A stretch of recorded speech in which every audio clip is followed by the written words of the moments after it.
6 de la mañana con 52 minutos. Bienvenidos y bienvenidas a Sin Fronteras. ¿Quién vive en Nicaragua?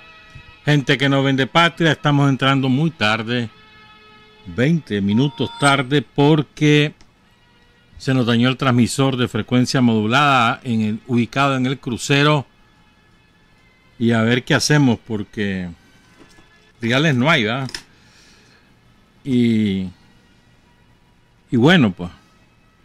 Entonces estamos con escasa potencia, estamos por la vía de internet, y en el caso de Sin Fronteras estamos también por la vía de Facebook, y luego estará en YouTube un programa corto vamos a realizar, dadas las circunstancias. Les ofrecemos disculpas, escapa nuestra voluntad, ha sido un daño en el transmisor, hay mucha inestabilidad en el servicio de energía eléctrica en el crucero, sumado a esto que cuando hay tormentas que son más frecuentes que en Managua, pues siempre sufren alteraciones los equipos.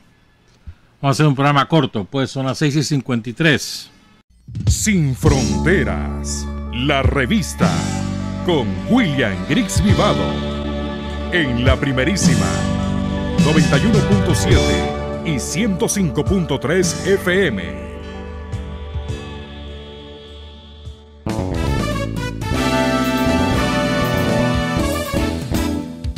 Sin fronteras para decir la verdad.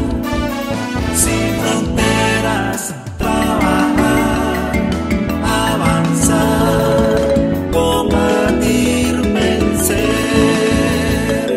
Sin fronteras.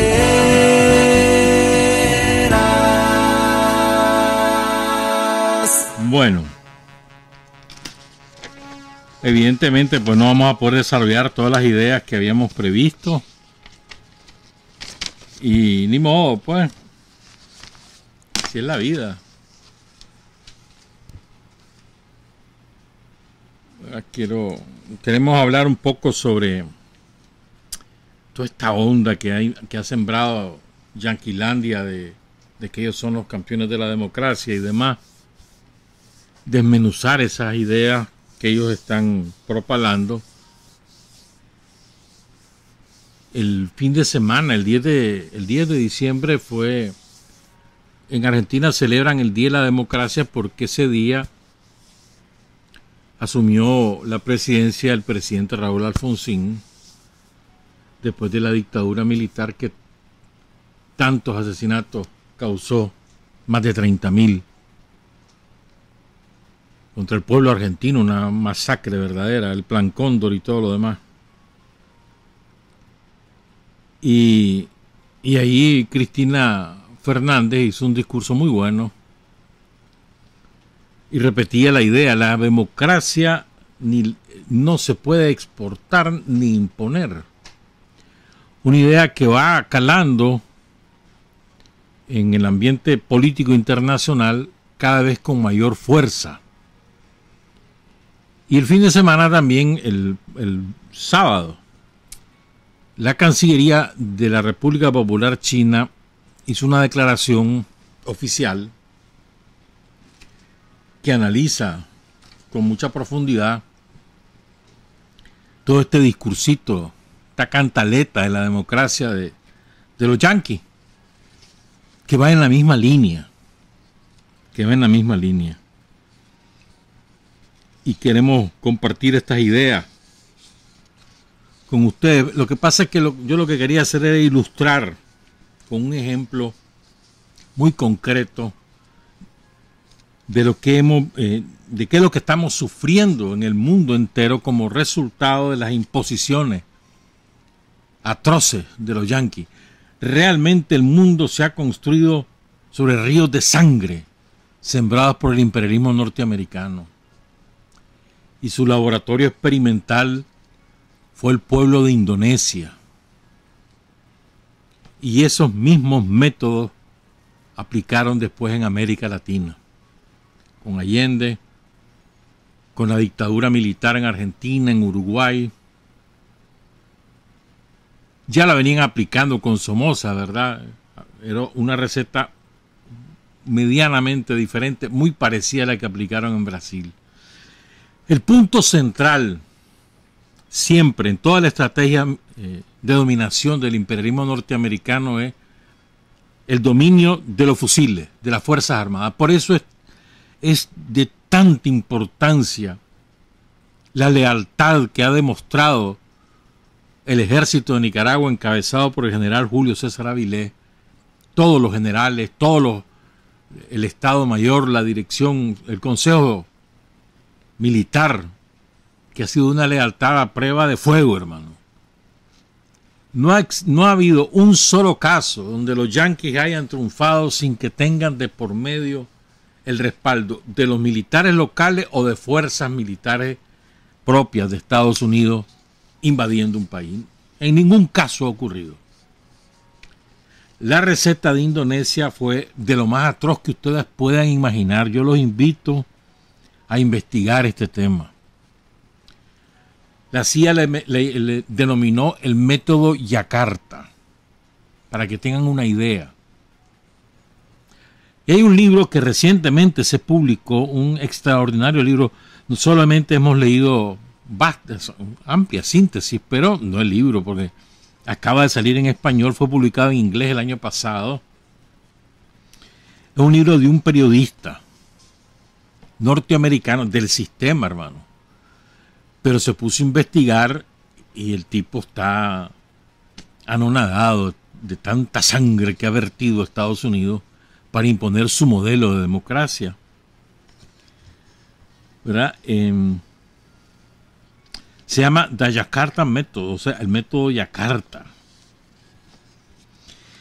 Escrito, ¿verdad?, por este hombre que fue corresponsal de Bevins, que fue corresponsal de Los Angeles Times en Brasil y de Washington Post en Indonesia. Vivió en primera persona muchas de estas cosas terribles que él investigó. Él se llama Vincent Bevins y analiza en ese libro 23 regiones del mundo y dice la síntesis: esta es la historia de la sangre que corrió por los ríos de los más diversos países hasta completar las 23 regiones en las que Bevins descubrió que se llevaron a cabo asesinatos en masa, intencionados, de civiles de izquierda durante la Guerra Fría. Esta es la historia de los ríos y el mar en el que, recordando lo que pasó, aún la sociedad aún puede aprender a no ahogarse. Una cosa es relatarlo, ¿verdad? Y otra cosa es estudiar ese genocidio que vivió el pueblo indonesio. Solo imagínense, fue 1 millón de asesinatos en solamente un poquito más de un año. Más de 1 millón. Se dice rápido. Se dice rápido. ¿Qué es Indonesia? Indonesia es un inmenso archipiélago, inmenso. Pertenece a Asia. Son 17.500 y algo de islas. Ahí Indonesia fue muy conocido hace como 15 años de esto, ¿no? 16 años, por aquel espantoso maremoto en Aceh, que devastó, dejó miles de muertos. Y no solo ahí, porque ese maremoto se extendió por todo el Océano Índico, mató gente en Sri Lanka, en Camboya, fue a matar gente en Madagascar, en el África, imagínate, fue una cosa horrible. Bueno, fue muy conocido Indonesia por esa tragedia. Hicieron documentales, películas. Pero Indonesia es el país con mayor cantidad de musulmanes del mundo, porque tiene una población de 275, poco más, 275 millones. O sea, solo la supera en población China, India, Estados Unidos y después Indonesia. Solo imagínense. O sea, el 4º país en población. Tienen casi 2 millones de kilómetros cuadrados en esas más de 15.000 islas. Entonces, en ese archipiélago, que fue conquistado por los portugueses y después por los holandeses, ya les he contado alguna vez parte de esta historia. Es importante contarla de nuevo para que entendamos cuál es la democracia que exporta Estados Unidos. Entonces, Estados Unidos quiso imponer en Indonesia su método de sangre para imponer su estilo de democracia y que sirviera no solo de laboratorio, sino de ejemplo mundial. ¿Cómo lo hizo? De la mano del ejército de Indonesia. Se apoderaron de ese ejército desde la década del 50. Indonesia primero fue conquistado, como les decía, por los portugueses y después por los holandeses. Y miren lo que es la vida. En la Segunda Guerra Mundial, ustedes saben que Japón estaba aliado con Hitler, con Mussolini, y invadió China, hizo verdaderas atrocidades en China, Japón, Vietnam, todo el sudeste asiático, y también invadió Indonesia, pero en Indonesia fue un factor positivo, porque en Indonesia el pueblo venía luchando desde hacía muchos años contra la ocupación holandesa, querían la independencia, eran una colonia de Holanda, y los japoneses se pusieron del lado de los nacionalistas indonesios, de manera que los nacionalistas apoyaron a Japón. Con la derrota de Japón, cuando Japón se rinde, entonces los indonesios aprovecharon y declararon la independencia. Holanda quiso volverlo a colonizar, siguieron luchando los indonesios y lograron la independencia. Esto es muy importante. Pero ¿saben qué? Fue una lucha esencialmente pacífica. Y la fuerza más poderosa de Indonesia era el Partido Comunista de Indonesia. Pero con una característica o varias características sumamente diferentes a otras fuerzas revolucionarias del mundo, de la época. En primer lugar, ellos creían en el modelo democrático parlamentario que se había instaurado en Indonesia. Eran el partido más grande. No estaban armados. Confiaban que el ejército era una fuerza institucional, profesional. Nunca esperaron la masacre que devino en 1965, jamás la esperaron. Y no eran una fuerza que estuviera subordinada expresamente a las directrices del Partido Comunista y la Unión Soviética, sino que tenían mucha autonomía. El presidente, famosísimo presidente Sukarno, él no era del Partido Comunista, era un nacionalista y tenía una idea que mezclaba distintas corrientes, era muy a la Indonesia, pero era un líder sumamente carismático, muy querido. Entonces habían 3 pilares en Indonesia: Fuerzas Armadas, Partido Comunista y Sukarno. Entonces, quiero contarles algunas cosas de lo que ahí pasó y algunos antecedentes de lo que ahí ocurrió, porque es que ustedes, repito, los invito a que investiguen, a que lean sobre este tema. Por ejemplo, tengo aquí una frase de Richard Nixon. Richard Nixon, cuando todavía no era ni siquiera candidato, ni vicepresidente, todavía no lo era. En 1950, el Partido Comunista Indonesio era el más grande del mundo, solo superado por el Partido Comunista Chino y el de la Unión Soviética. El más grande del mundo era el indonesio, después de esos 2 países. Para que tengan una idea de la envergadura, era más o menos 1 millón de militantes del partido y 3 millones en las organizaciones populares. Así de fuerte. Entonces, oigan lo que dice Nixon.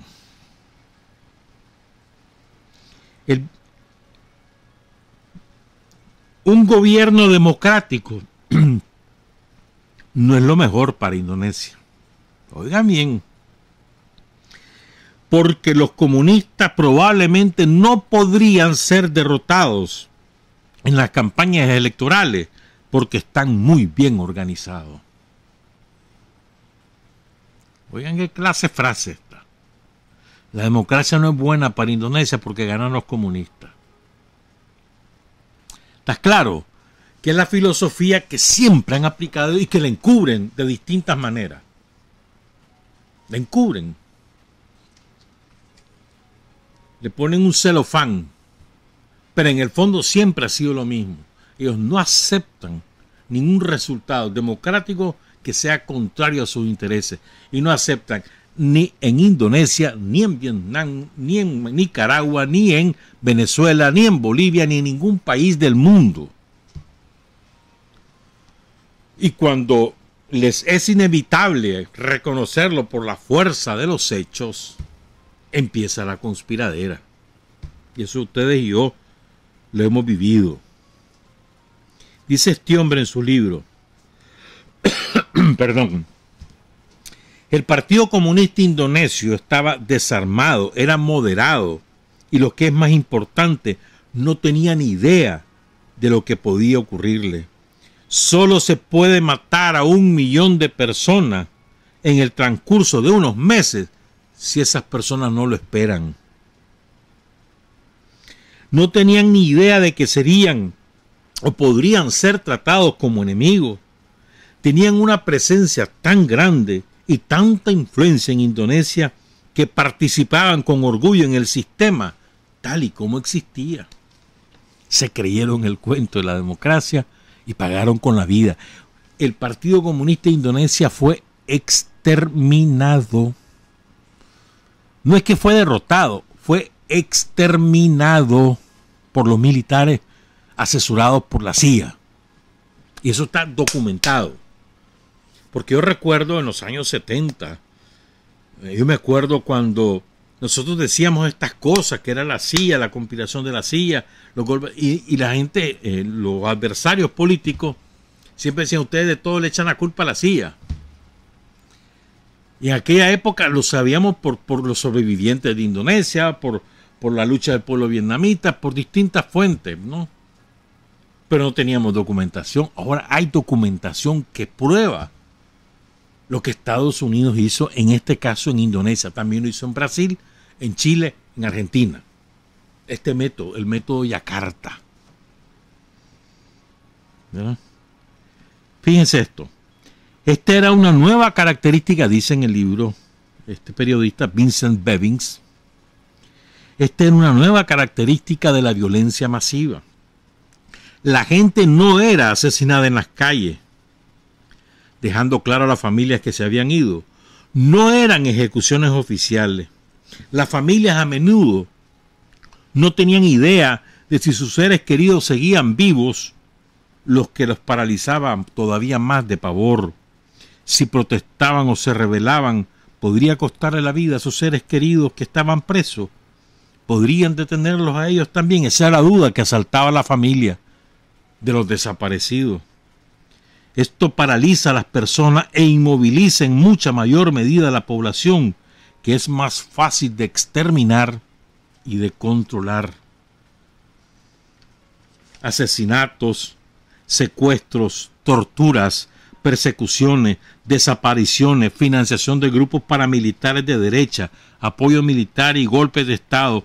Esa es la lista a grandes rasgos que ilustra la estrategia seguida por Estados Unidos a lo largo del siglo XX y tras el final de la Segunda Guerra Mundial para derrocar al comunismo o todo lo que Estados Unidos sospechaba o consideraba que era comunista.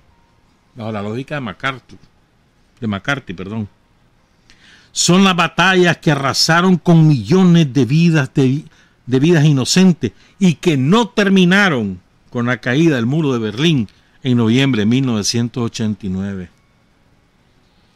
Oigan esto, este es un relato estremecedor. Escuchen esto.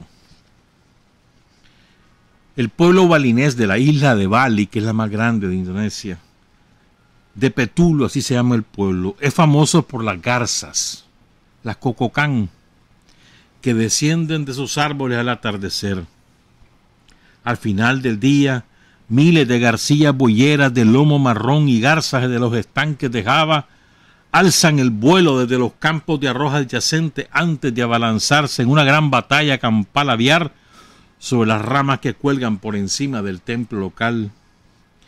Llegaron por primera vez a principios de noviembre de 1965, un mes después que los gángsteres, el ejército indonesio y los escuadrones de la muerte paramilitares comenzaran a aniquilar a presuntos miembros del Partido Comunista de Indonesia, el PKI. En un viaje que hice por el país, dice el autor, a principios de la década de 2000, conoció a un hombre que afirmaba que las Kokokán eran las almas retornadas de los muertos que los lugareños apreciaban por sus supuestos poderes apotropaicos, es decir, que eran la resurrección de sus muertos, las garzas que empezaron a llegar por primera vez en noviembre de 1965. O sea, la gente se aferraba a lo que fuera para mantener viva a su gente, ¿no? Pero les quiero contar cómo fue esto también, ¿verdad?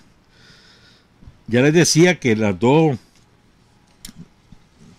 tres bases del poder en Indonesia eran el PKI, el ejército y el presidente, con su ideología que le denominó Nasakom, mezcla de nacionalismo, islam y marxismo. Sukarno también fue un internacionalista comprometido. Este fue el líder que llevó a la independencia de Indonesia, carismático, adorado por su pueblo. Y él decía que el internacionalismo no puede florecer si no está arraigado en la tierra del nacionalismo, y tampoco el nacionalismo puede florecer si no crecen en el jardín de flores del internacionalismo. Miren qué cosa más bonita, ¿no? Entonces este hombre fue un líder mundial. Estamos hablando de la década del 50. Aquí en Nicaragua está Somoza García, el asesino de Sandino, hasta que en el 56 hace justicia a Rigoberto López Pérez. Mientras eso ocurre aquí en Nicaragua, en el mundo hay un surgimiento de poderosos movimientos progresistas de liberación nacional para liberarse de las potencias coloniales en Asia y en África. Pero además, el ideal era alcanzar la justicia, alcanzar el progreso, la libertad.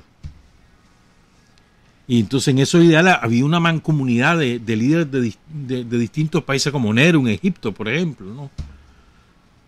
Otro día podemos hablar de ese fenómeno, pues. Y se hizo realidad. Estaba el presidente de Birmania, UNU, el presidente de Ghana, Kwame Nkrumah, para citar dos ejemplos adicionales. Entonces ellos crearon lo que se llamó la Conferencia Asiático-Africana, que se fundó en 1955 en Bandung. Todo esto va sembrando las condiciones para que Estados Unidos decida aniquilar, exterminar de raíz a la fuerza que consideraba la más poderosa del sudeste asiático, que era el PKI, el Partido Comunista de Indonesia. Y a partir de ahí lanzar la ofensiva mundial. Entonces todo comienza con un intento de golpe de Estado. El propio ejército ejecutó a 6 generales que no eran, digamos que estaban bajo sospecha de la CIA de que no iban a obedecer la estrategia que iban a implementar. Así empezó todo, el 30 de septiembre de 1965. Y el que encabezaba esto se llamaba un asesino uno de los mayores asesinos de la historia de la humanidad, por lo menos en el siglo XX. Yo lo equiparo, es que de la misma calaña, de las mismas características que Hitler, pues. De apellido Suharto, que no es lo mismo que Sukarno, ¿verdad? Es Suharto, ¿verdad? Y bajo qué mandato de un demócrata, de Lyndon Johnson, que sustituyó a Kennedy porque era el vicepresidente de Kennedy. Lyndon Johnson, se encargó del asesinato masivo de 1 millón de indonesios. Ya les voy a contar cómo reaccionó la prensa yanca, que se la dan de demócrata, que andan hablando babosadas de quién son y quiénes no son demócratas. Esa prensa yanqui, cómo reaccionó ante el genocidio de Indonesia. Ya van a escuchar ustedes. El caso es que al mismo tiempo que hacen el golpe militar, que asesinan a estos 6 generales, la CIA se encarga de sembrar por rumores y por los medios tradicionales, prensa escrita, radio y televisión, que quienes habían asesinado a los generales habían sido unas mujeres comunistas que los habían mutilado. Y era mentira. Para sembrar la rabia, sobre todo entre los militares, y que todos dijeran, hombre, qué barbaridad, mira lo que le hicieron al general tal.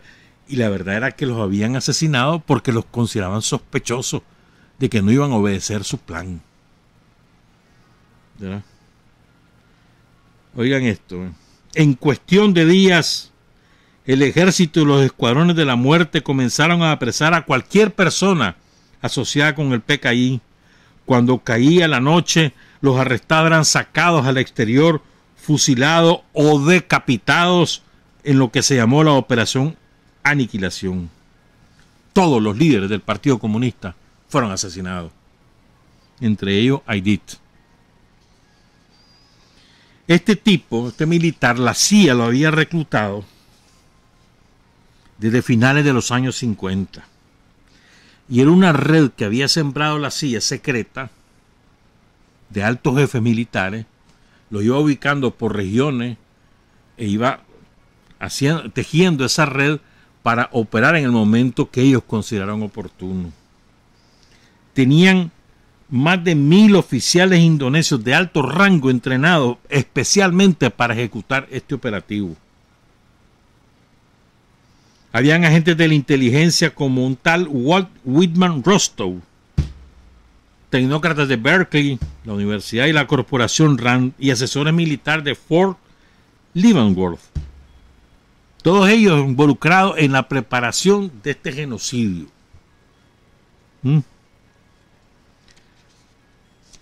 Y entonces cuando llegó el momento, cuando da la orden, todos los militares actúan. Hay un largometraje que se llama El acto de matar o El acto de asesinar. Lo pueden encontrar en YouTube. Es de Joshua Oppenheimer. Entonces ahí aparece un verdugo del norte de Sumatra, otra de las islas de Indonesia. Y ahí él recuerda cómo fueron los ataques. Se los voy a describir. Oigan esto que espantoso.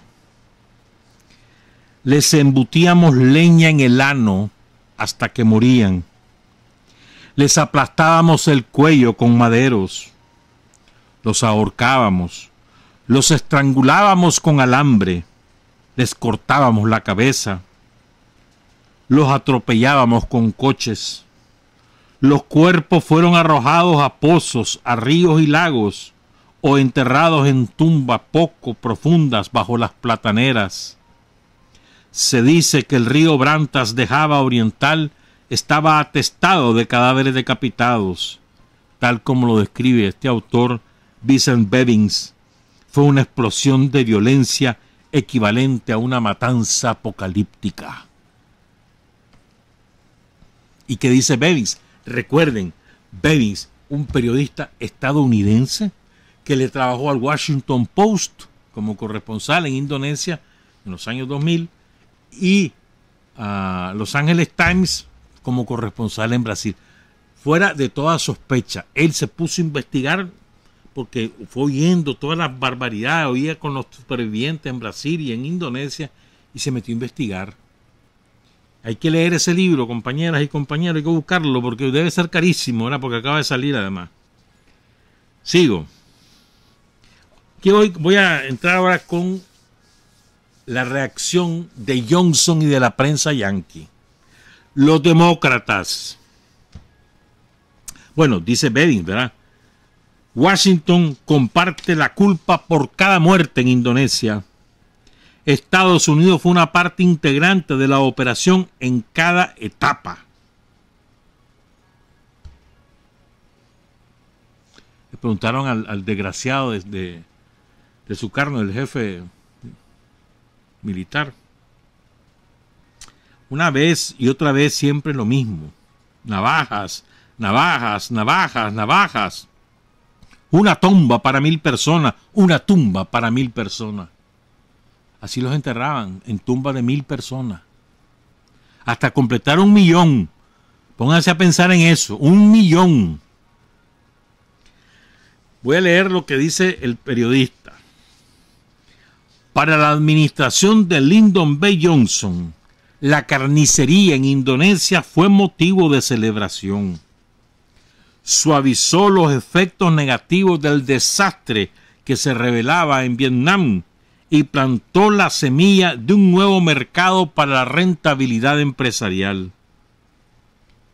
Pongan cuidado, 2 años después de este crimen, que fue en el 65, recuerden, comenzó en el 64, terminó en el 65. 2 años después, sobre esas montañas de cadáveres, sobre esos ríos de sangre llegaron a Indonesia la American Express, las tarjetas de crédito, y la General Electric con todos sus electrodomésticos. Y muchas otras firmas más desembarcan en el archipiélago y empiezan a vender y a hacer negocios y la publicidad para que todo el pueblo olvidara lo ocurrido. Y empezó el capitalismo rampante al servicio de los yanquis. La sensación de alivio de los gobernantes de Estados Unidos quedó registrada en la vasta red de cables diplomáticos que se entrecruzaban entre Washington, su embajada en Yakarta, la capital de Indonesia, y las cancillerías de Europa. No mucho después de que comenzaran los asesinatos, Howard Green, el embajador de Estados Unidos en Indonesia, envió un cable al Departamento de Estado informándole que el ejército, oigan la frase del embajador yanqui, el ejército está trabajando duro para acabar con el PKI y yo, dice el embajador, por mi parte, tengo un creciente respeto por su determinación y organización para llevar a cabo esta tarea crucial. El asunto de Indonesia se está desarrollando de un modo alentador, escribió por su parte el subsecretario de Estado Josh Ball. Si se hace la limpieza del PKI, nacerá un nuevo día en Indonesia. Sigo. El entusiasmo de Green, el embajador yanqui en Yakarta, fue ampliamente compartido por los medios de comunicación estadounidenses, incluso en la atmósfera bipartidista de la Guerra Fría. En un artículo de junio de 1966 titulado Un rayo de luz en Asia, el célebre columnista del New York Times, James Reston, daba la bienvenida a la salvaje transformación de Indonesia, que han pasado de una política pro-china bajo Sukarno a una desafiante política anticomunista bajo el general Suharto. La revista Time describió la liquidación del PKI como la mejor noticia de Occidente desde hace años en Asia. La revista US News and World Report fue más allá y dijo, o tituló, Indonesia, esperanza donde antes no había ninguna. La prensa yanqui, prestigiosa, New York Times. Estoy hablando de New York Times, de la revista Newsweek, perdón, la revista Time y la revista US News and World Report. Catedrales del periodismo, dicen. Periodismo serio, profesional, investigativo. Celebrando la matanza de 1 millón de indonesios.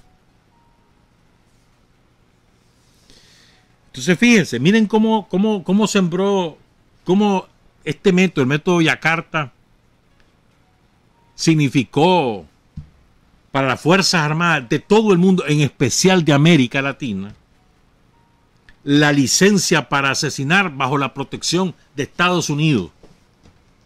Por ejemplo, cuando triunfa Allende en Chile, el presidente Salvador Allende, incluso poco antes de que triunfara,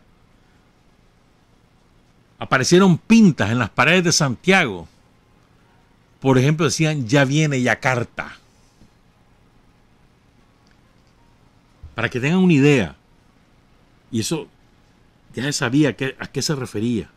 Y eso fue lo que hicieron. Efectivamente, eso fue lo que hicieron. En Brasil la cosa fue un poco diferente porque allí el ejército brasileño tomó la iniciativa. Recibió el apoyo, el respaldo, asesoramiento, financiamiento, todo lo que vos querrás. Pero la iniciativa vino del ejército brasileño, que le da el golpe de estado a João Goulart, conocido como Jango, que había sido electo democráticamente, y es el ejército brasileño el que toma la iniciativa. Toca las puertas, les avisa, los yanquis felices, vámonos, y aplicaron el método Yakarta. Aniquilaron el Partido Comunista Brasileño, lo han reducido a la mínima expresión, y era la principal fuerza política en Brasil. A partir del 31 de marzo del 64 fue simultáneo Indonesia-Brasil. Pero, y repito, en Indonesia fue una operación netamente de la CIA que penetró ese ejército desde los años 50 y desemboca en ese golpe y en esa matanza. En Brasil fue al revés. El ejército brasileño tomó la iniciativa y recibió el respaldo de Estados Unidos. ¿Verdad? Y además, el ejército no actuó solo. La gran burguesía brasileña estaba feliz. Querían salir de Goulart. No lo soportaban. Y por supuesto, todos los medios de comunicación brasileños financiados por el gran capital, ¿no? Como ocurre en todos lados. Entonces fue el triángulo. Los ricos, sus medios de comunicación y el ejército. Dan el golpe de estado. Viva la democracia. Como parte de esa represión cayó presa, por ejemplo, Dilma Rousseff. Le torturaron y le hicieron barbaridades. Por ejemplo, ¿no? Y oigan esta frase, es contundente esta frase, ¿no? El comunismo estaba donde Estados Unidos decidía que estaba, ponía su sospecha.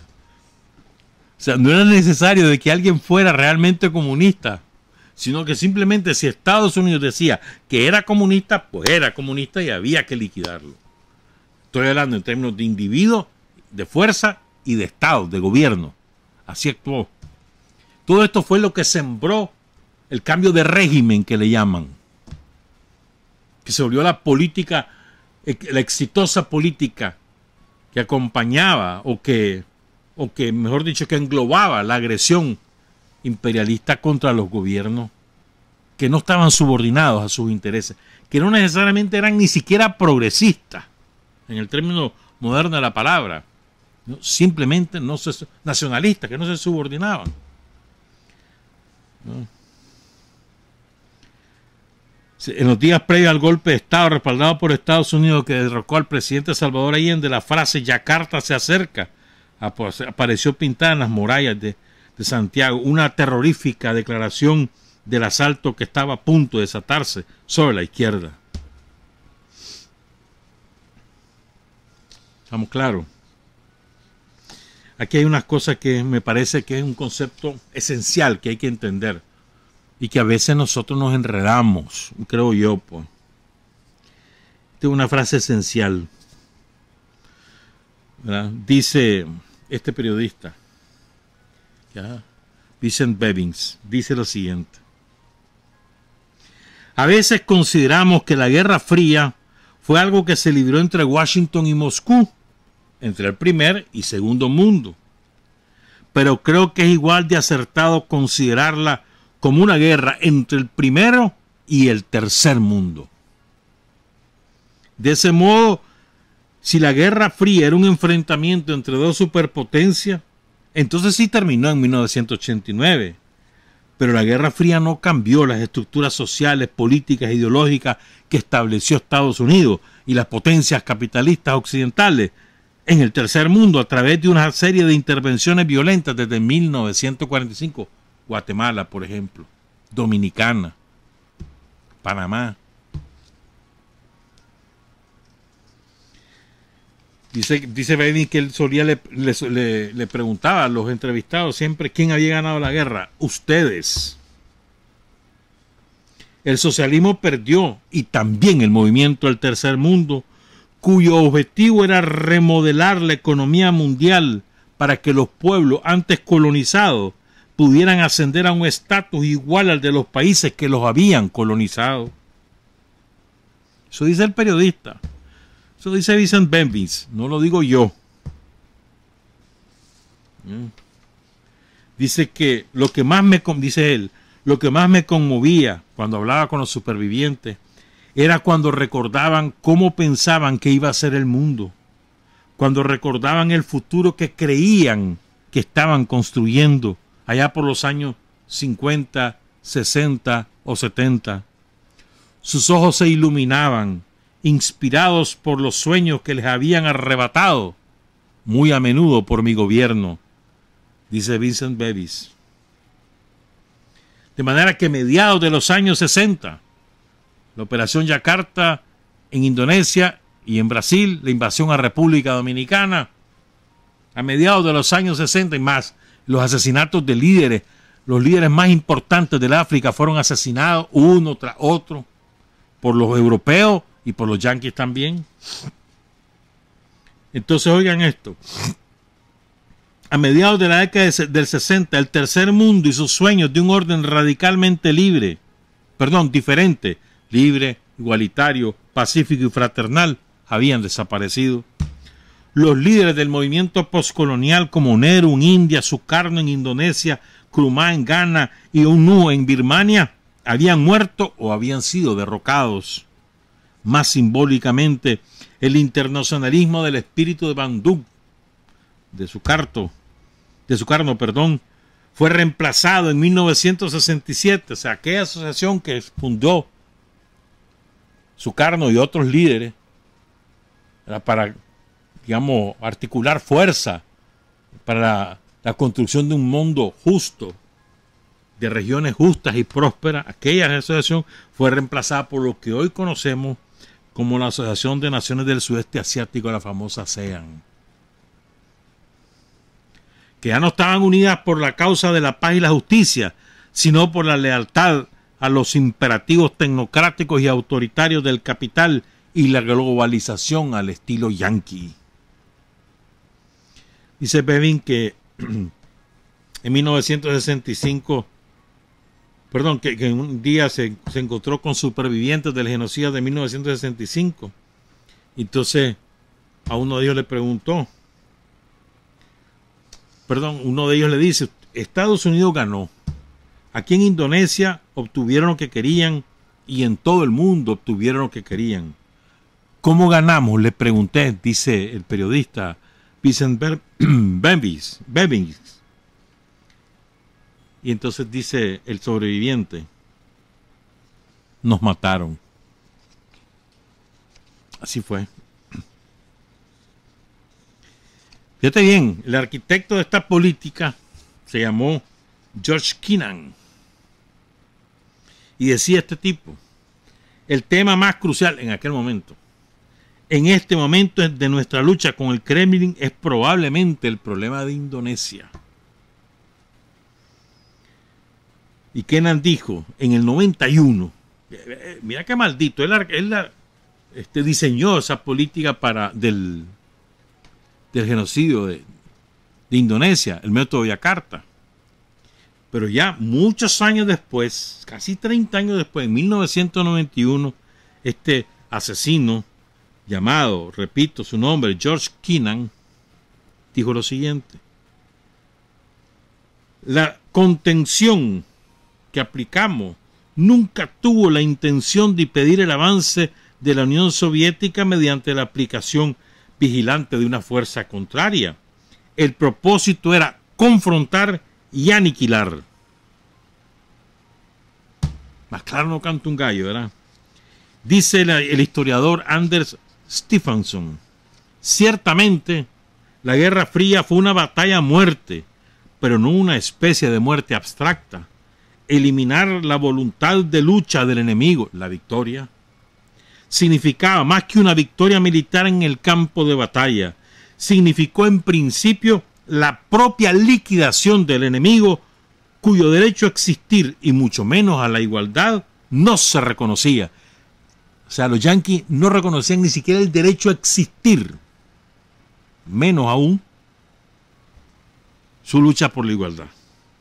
La liquidación por sí sola, la filosofía de los yanquis, podía traer la paz. La liquidación es la verdad de la Guerra Fría, dice Anders Stephenson. Voy a cerrar esta parte con lo siguiente. ¿Qué se me hizo? Ya perdí esa página. Bueno, no importa. Todos seguimos viviendo a la sombra de Yakarta. En Indonesia, la defensa del comunismo sigue estando prohibida. Y es prohibido también hablar del genocidio de 1965.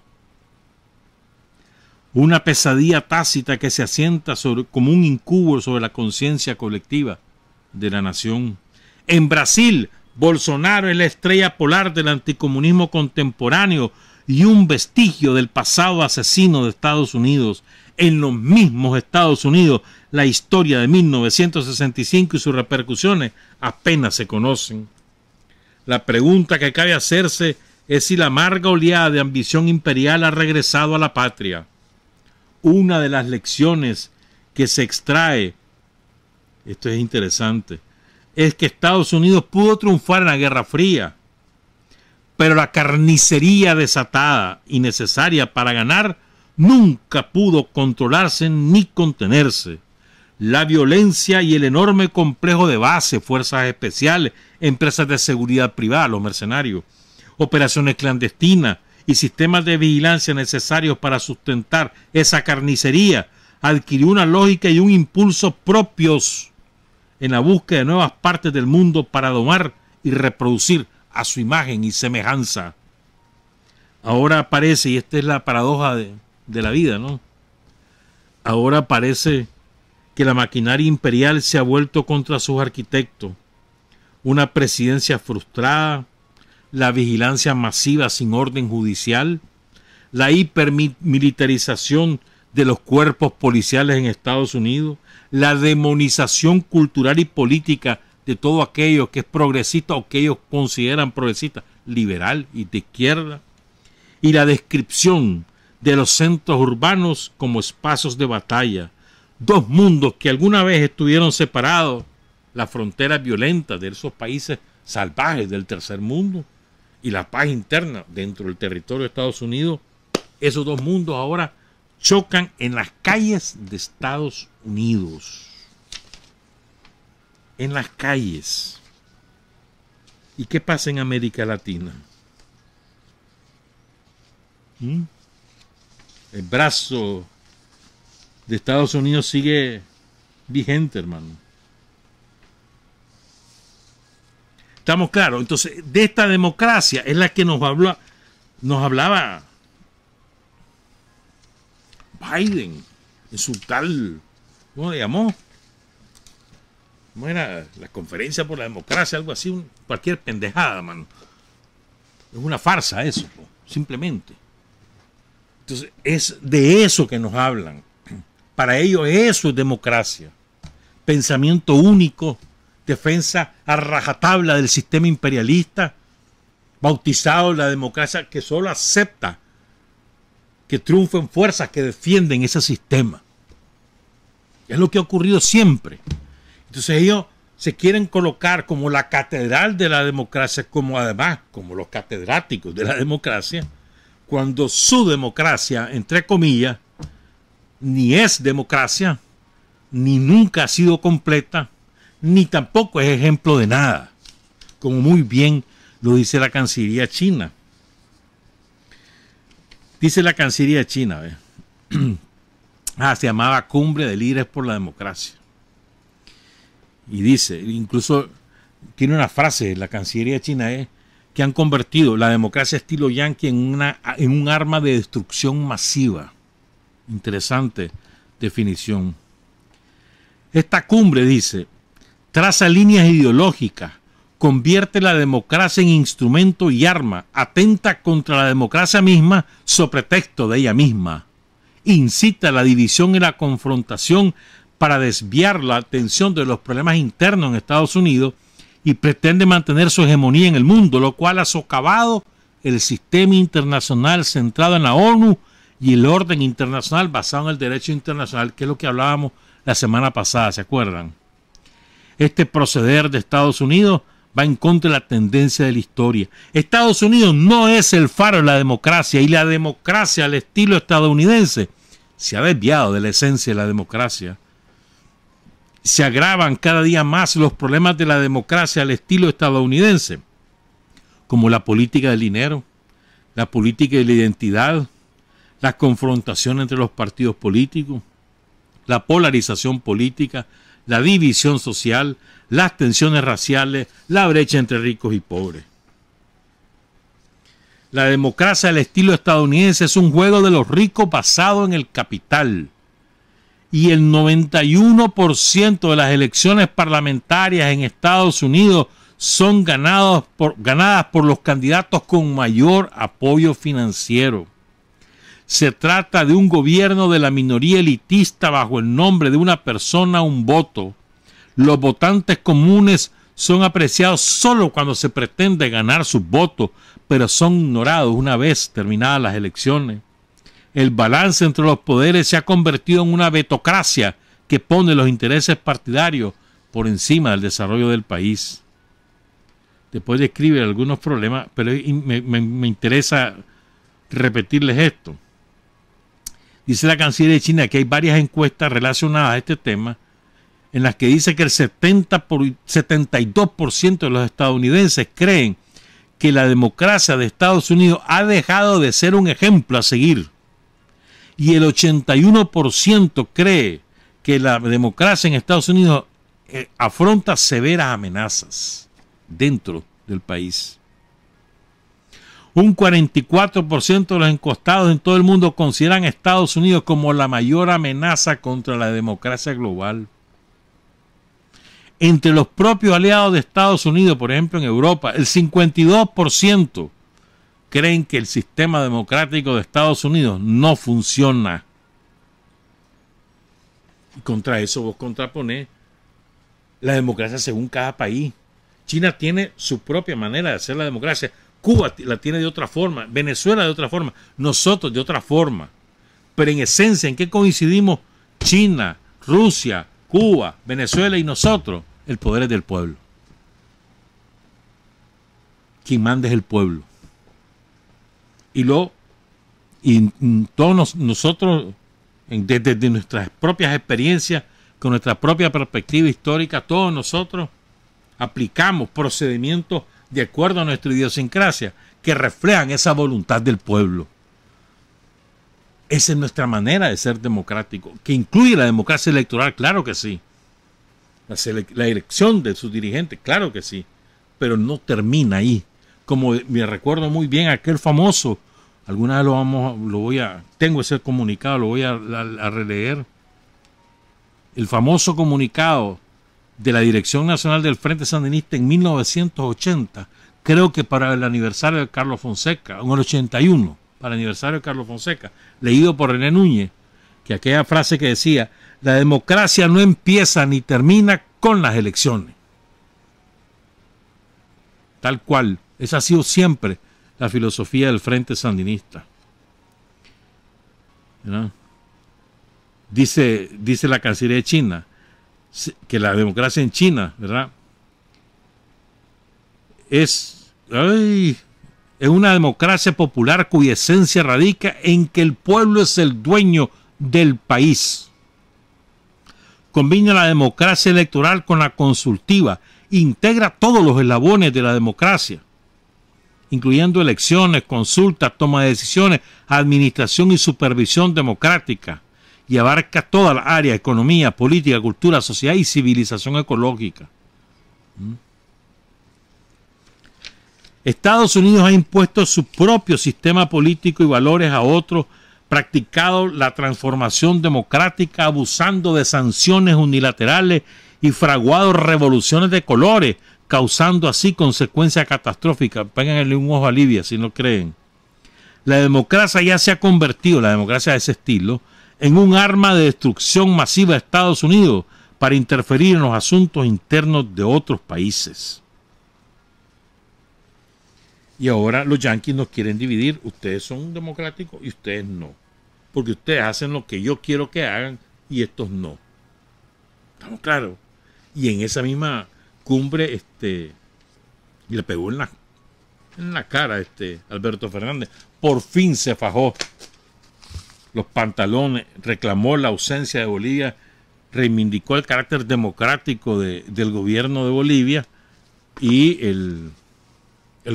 y denunció el golpe de Estado contra Evo Morales en el año 2019, ahí frente a Biden.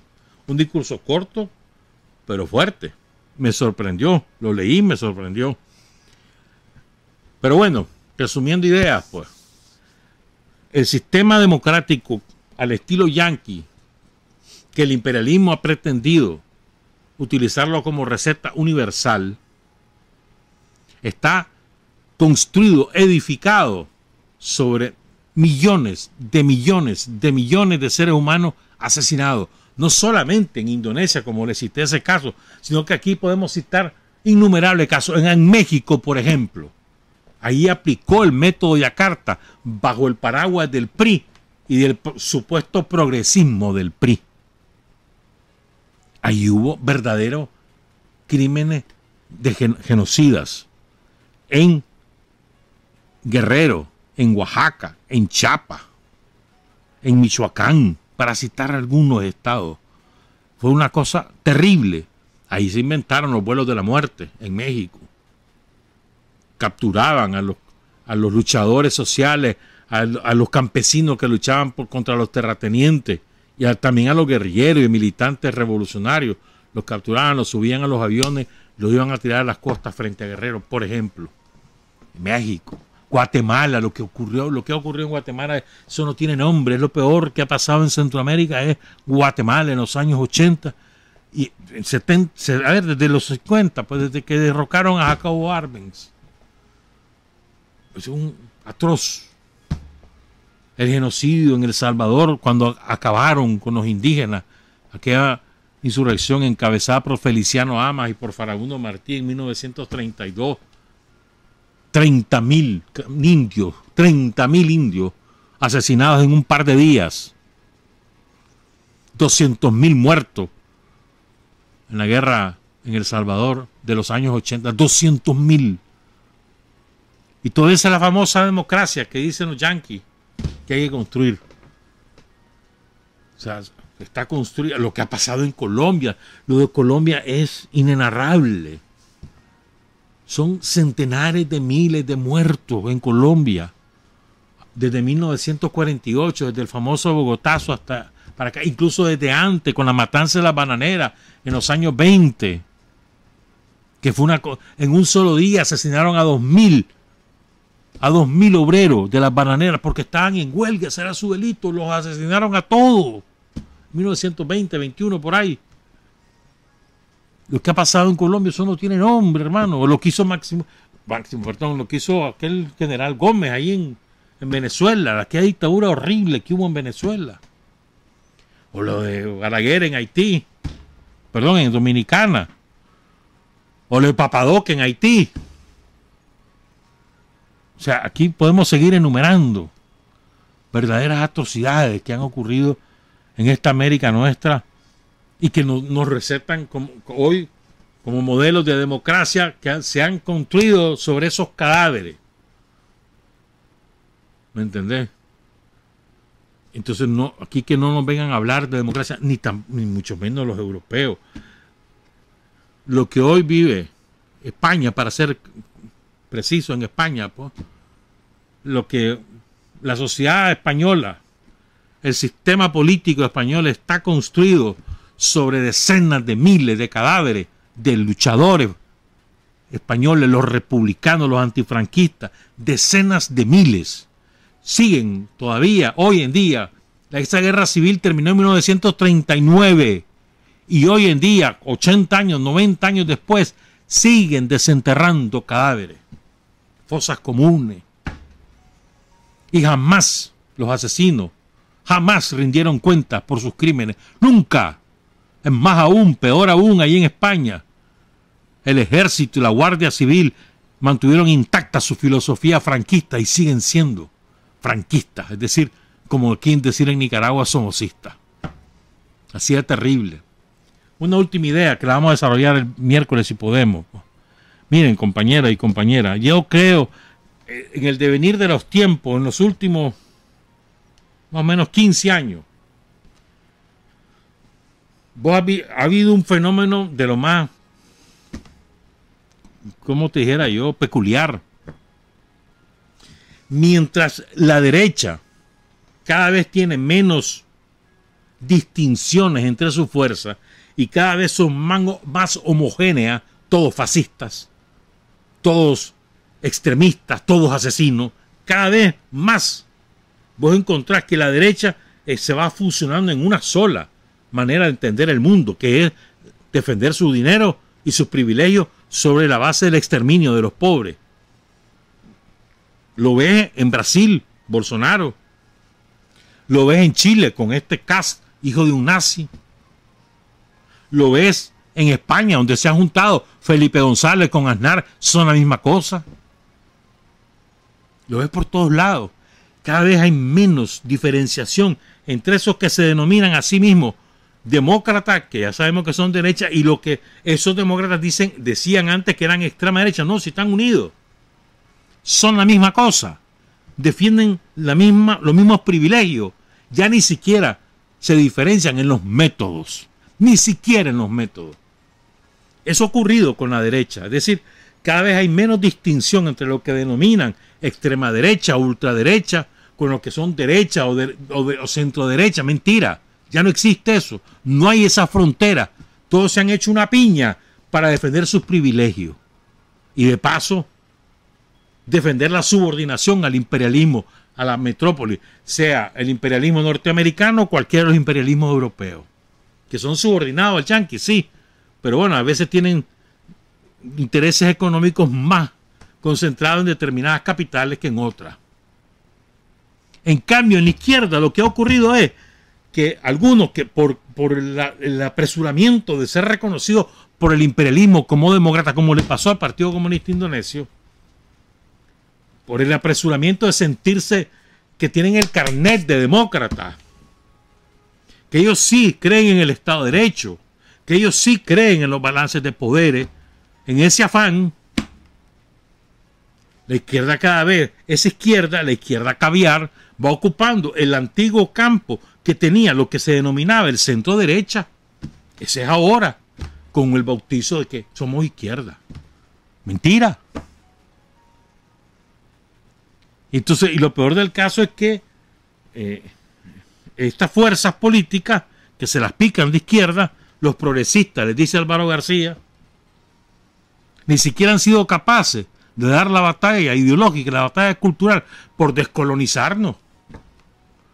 Porque desgraciadamente nuestras sociedades, algunas más que otras, seguimos estando colonizadas por el pensamiento capitalista, por el pensamiento imperialista, por el pensamiento de la explotación. Seguimos estando colonizados por la vía del cine, de la música, de la literatura, de la televisión, por la vía de lo que sea, pero estamos colonizados.